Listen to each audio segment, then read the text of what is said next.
Allah planned all affairs with wisdom and governed them. That he governs is another matter, but all these acts of governance are actually finished. Why is it finished?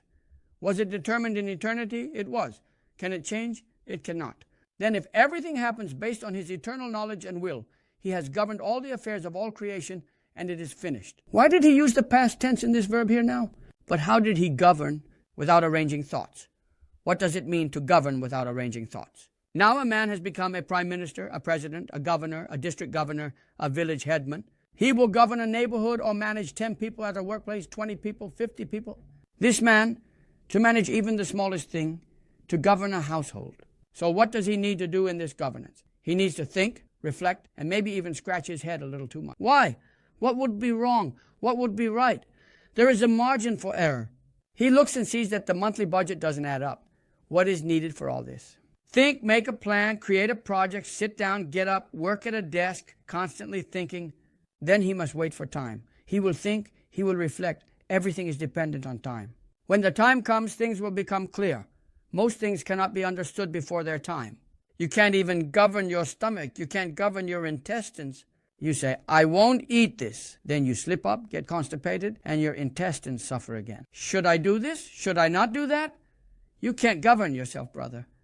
To govern, you need precautions, solutions, whatever means are necessary. You have to arrange all of these.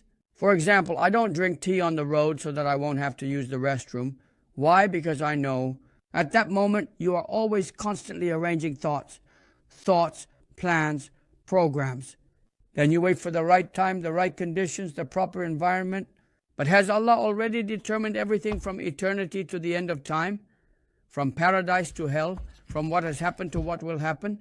Has he known it all? He has. Has he exercised his will? He has. Has he made his decree? He has. Has he written it down? He has. Has he arranged everything, managed everything? He has. What is happening now is separate. He is currently governing the present. But all of this was completed in eternity.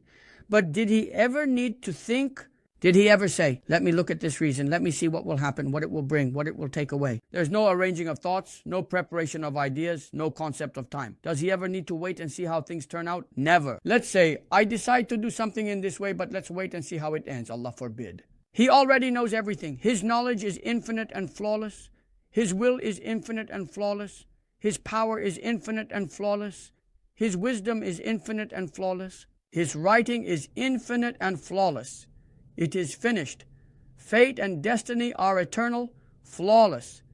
You must understand them this way. You must know Allah this way. That is why no action distracts him from another. Knowing one thing does not prevent him from knowing another. Hearing one thing does not prevent him from hearing another. Seeing one thing does not prevent him from seeing another. What does this mean? He sees everything at the same time. He knows everything at the same time. He hears everything at the same time. He wills everything at the same time. He exercises his power over everything at the same time. He creates everything at the same time. Whatever he wills to be created at that moment, he creates them all.